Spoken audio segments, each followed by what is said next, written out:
So, hello and welcome to a very warm episode of Fully Charged. If you're watching this from the Northern Hemisphere, I'm hoping that I can send you some digital warmth through the interwebs to warm you up, because it really isn't cold where I am now.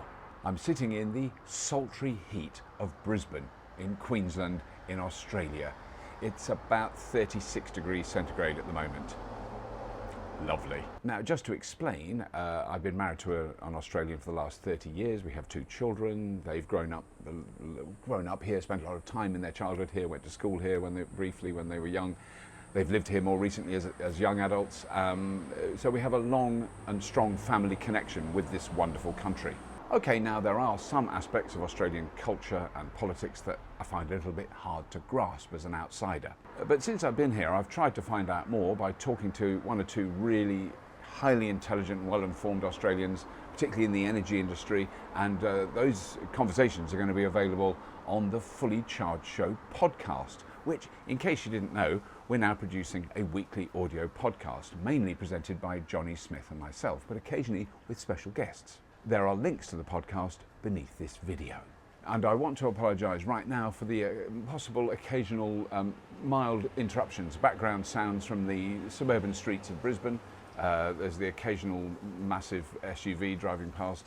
I'll try and sort of cut it to a minimum. There's a lovely, as you can see, strong breeze blowing in the background, which is very cooling because it's not exactly cold. But there's really nowhere else I can record this. It's just too hot to be indoors. So I'm blessed at the moment to be living in a house with a wonderful balcony. Now, although the adoption of electric vehicles in Australia is somewhat lagging, to say the least, behind their near neighbour New Zealand, where electric vehicle use is really going up very steeply, the uptake of renewables in Australia is truly remarkable. It is game-changing. It is changing the entire energy landscape. And Australians are battery mad. They're installing batteries all over the place. They love big batteries. They're installing massive grid batteries like a boss. Now, we drove to Brisbane from Sydney in a Tesla Model X, and I want to thank Tesla Australia, who very generously loaned us the car. I think they basically needed a Tesla Model X in Brisbane and then got anyone to drive it up, so they gave it to us, which was great. So we drove up here in that. There are currently 3,500 Teslas on the roads in Australia. There is a supercharging network from north of here in the Sunshine Coast in Queensland, right down to Adelaide in the south. I mean, that's got to be about 2,500, 3,000 miles, which you can do easily in a Tesla, not difficult. So I've made a little show about that. I'm editing that at the moment. That's coming soon. And there are other electric cars here. For instance, every morning, a woman drives past this house in a Nissan Leaf with the windows wide open, playing In Excess at maximum volume as she goes along. She knows how to rock a lifestyle. As always, there's a lot of news knocking around. The first Tesla Model 3s have just arrived in Europe, and we've got a little plan brewing regarding that, which I'm very excited about. But another story that caught my eye was from the Benchmark Mineral Intelligence blog. Now, I'm in touch with Benchmark because they are keeping a really close eye on the materials, the costs, and the production and manufacturing capacity in the lithium-ion battery space. There we go. So, lithium-ion battery manufacturing production capacity has grown from 19 gigawatt hours, that was in 2010. So that's the amount, all the amount of batteries that were made in the world could store 19 gigawatt hours of electricity. In 2019, that number had risen to 160 gigawatt hours of capacity. And by 2028, it will be 1.45 terawatt hours. Massive, massive increase. The Benchmark Minerals Intelligence blog is looking at 68 plants that are being built around the world on a similar scale to the one we've all heard of, the Tesla Gigafactory. I mean, that is still the biggest and will remain the biggest for some time, but it's closely followed by many, many other huge factories producing gargantuan amounts of batteries.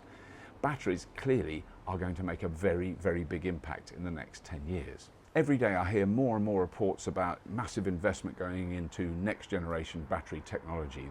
The research is coming out of the lab and going into the manufacturing plants. And we're going to be looking at batteries that are using far more common materials, far cheaper materials. They'll be much more energy dense, they'll be lighter, they'll be smaller, and most important, they'll be cheaper and safer. Those batteries are coming, and they will revolutionise the way we produce and consume electricity. And they also will stop using some of the elements that are really problematic, cobalt being the most important. People talk about, we're going to run out of lithium. We're never going to run out of lithium, but cobalt is a really problematic element. Not only that there isn't that much of it around, but that where it is causes enormous social, ethical, as well as financial problems. And there are already battery technologies being manufactured now with zero cobalt. So I think we can put that particular concern to bed. We've got to be concerned where these materials come from, how they're used, and how they're disposed of or reused at end of life. That is a crucial element of this change in technology. But Johnny Smith and I are covering loads of these stories in the Fully Charged Show podcast, which you can download on your podcast app very easily. It's easy to find. I mean, it's amazing how many people are already listening to it. We've only been doing it for 4 weeks, so it's going really well. Do have a look for that if you haven't come across it yet. Anyway, while I've been in Brisbane, I've come across this thing. I've been using it a little bit. Lime scooters. I know they're around. A load of you will know about Lime scooters. We don't have them in the UK yet. It's a scooter hire service where electric scooters, you just get on them, ride them and leave them out. There's 4 right opposite me on the street at the moment. They're all over Brisbane. They're trying it out here for 4 months. This is my little Lime scooters report. Okay, I found a scooter on the app. Now I have to do this, scan to ride, and then you have to do this. There it goes. It's unlocking it. And it goes bib, bib, bib, bib. So I just get on it now. That's it. It's as easy as that. Well, it's quite easy.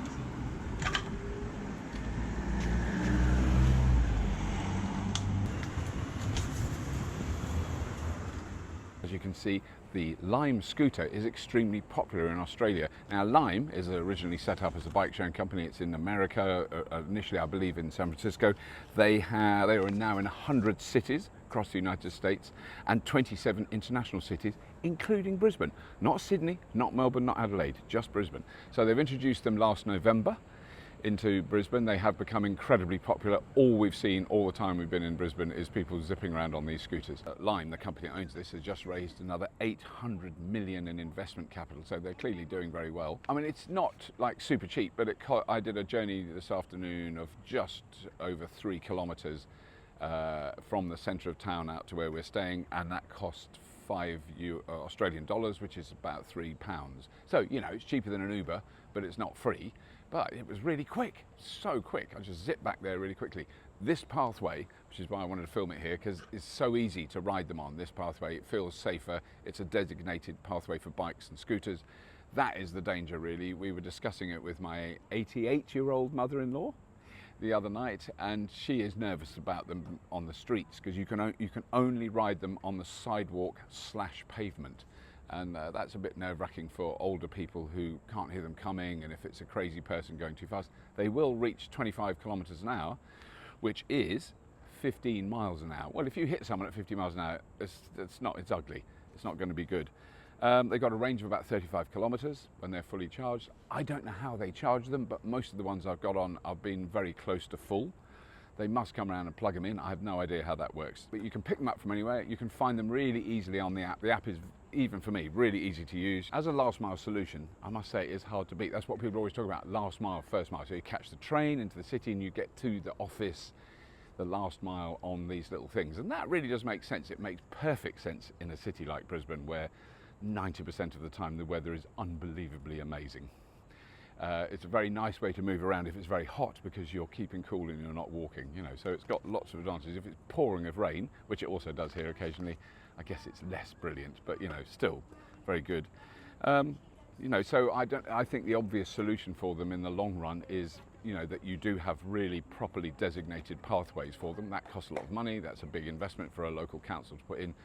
But clearly, I think we're going to see these catching on more and more. There's going to be more and more cities where they're around, and people will get used to them. And you just have to be careful. Look both ways.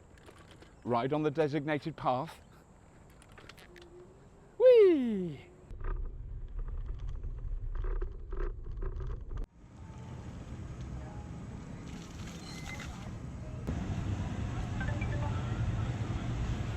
I promise I will wear a helmet the next time I ride one, all right? It was just that once, and I wasn't on the road, I was just down on the path by the river. I know I'm going to get so many comments about it. Now, some of you may be aware that on the 7th, 8th and 9th of June 2019 at the Silverstone Racing Circuit in the UK, we are holding Fully Charged Live, the second of our live shows. We're really excited about it. It's going to be bigger. It's going to have far more cars. It's going to have test drives, amazing food, live music, every conceivable electric vehicle you can possibly imagine. Amazing talks from amazing people. The tickets will go on sale very soon. We're very excited about that. But that is not all when it comes to live events. And to find out more, I want to hand over to our special correspondent in Austin, Texas. Hi there, this is Bobby Lou Ellen, reporting to you from beautiful downtown Austin, Texas. Sorry about that. Yeah, I've been watching a little bit too much 24-hour rolling news. It's not good for your health. I've been in Austin now for a couple of days. And the thing that's really struck me is, for a start off, the incredible friendliness of the people and the really noticeable transition that we're seeing. Now, people from outside the USA, even people in the USA, might think of Texas as, you know, the oil state. And it certainly is. It produces an enormous amount of oil to this day. But there's a really noticeable change taking place. There's going to be numerous cities in Texas that will be 100% renewably powered in the next 5 to 10 years. That's what they're aiming for. There is an enormous investment in solar, in wind in particular. They've been doing wind here for decades. In battery storage, in smart grids, in electric vehicle charging and electric vehicles. It's all happening in Austin, Texas. I won't go into any details now because we're definitely going to come back here and make some episodes about what's going on in Texas in the lead up to Fully Charged Live USA. So if you live in the Metro Triangle, see, I'm almost local now, that is Houston, Dallas, Austin and San Antonio, then, and you're slightly interested in the future of transport and energy, then come on down to Fully Charged Live USA on the 7th and 8th of September 2019. It's going to be awesome. I'm Bobby Lou Ellen here in downtown Austin, Texas, and now back to the studio. I can't wait. Anyway, that's all I've got time for now. I'm going to keep my fluids up, obviously. I've been drinking plenty of water from a reusable container. I will soon slather myself in a factor 500 sunblock. I will always wear a hat when I go outside. I'm just saying this because these are the comments I get from people. Are you wearing a hat? Yes, I'm wearing a hat. What do you think, I'm an idiot? I've spent years in Australia. I know what sunburn's like. Really not pleasant. Before I go though, I want to say a big thank you to a few of our wonderful Patreon supporters. I'm just going to wait for the bus to go by. They haven't got electric buses in Brisbane yet. Diesel. They will. They're going to get there. A lot of people in Australia are really struggling to change things. It's brilliant, even though the federal government is, well, I mean, they would have been fine in about 1915. They would have been seen as progressive back then. Anyway, I just want to say thank you to all these wonderful Patreon supporters who donate $10 a month or more to keep this rickety old show on the road. And they are Robin Foe, Bartosz Osmola, Steve Harris, Alan Piggin, Gareth Hope, Ian Clarkson, Jerome Fezat, Robin Tanner, Robert Ott, Sean Longan. Thanks so much. Please do keep watching Fully Charged. Please subscribe. Have a look at the little Patreon link if you're feeling that way inclined. And as always, if you have been, thank you for watching.